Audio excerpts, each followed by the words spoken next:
You know what I mean? Because the story of how you bought Burn Rubber, I don't know if you mind telling it real quick, but they were asking a lot more than you offered for it, and the way that you were able to kind of like secure it was half the money first and then the second half of the money for the important part of the deal. If you mind telling that story. Yeah, I mean, it was just, I don't know what kind of deal they call it, but it was, you know, it's just kind of like we're buying the store. The mindset that Sugameli kind of gave us, or kind of the jewels that he placed upon us, was more like, as much as you want to like fantasize it, like owning a store, this particular store, the worth is in the contracts, the Nike, the Adidas, the Jordan brand, like all these contracts, because that's what separates us as a retail space from a resale shop, right? Where, you know, we're getting it direct from the company. Right. So he was like, you know, if you don't have that, like, what if you pay for everything and then they don't open you up? Yeah. Then you could just go start your own store. Right. Like, what's so special about it? And so, you know, we kind of put the offer out, and they agreed to it, and you know, and because in our mind we were like, well, it's already an account here, so why wouldn't they open us up? But they can make their own decision. Right. And you know, luckily it happened. Yeah. Did they call it Burn Rubber when you guys bought it? Was it originally called that? Yeah, it was Burn Rubber. Yeah. Was it the same logo? No, different logo. No. Who did the logo? It's Paul. I want to say Paul Kwan. So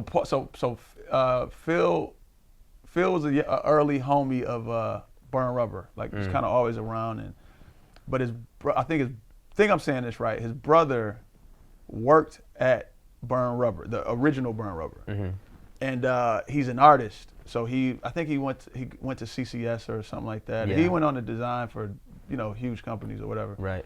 And he, you know, just at work, just drawing stuff because he's an artist. Right.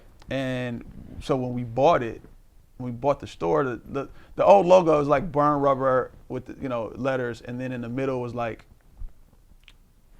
a sneaker with fire around it. Yeah. It was kind of weak. Yeah. You know what I'm saying? Too literal. Too literal. Yeah. So then when we got it, me and Rick were already kind of like, yo, we got to find something new to, you know, we'll do this for right now. Right. And then we were cleaning out the cabinets, like because, you know, getting rid of their old stuff. And sure.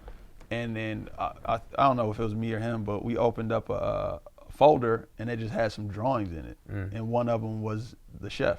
Right. Right. And we were just like, man, that's crazy. Like, if that was on a hat or a T-shirt. Yeah. So we hit him up, and I forgot what it was something, like, we paid nothing for it. Right. You know what I'm saying? Like, he may have said, all right, when you get a hat, just give me a hat.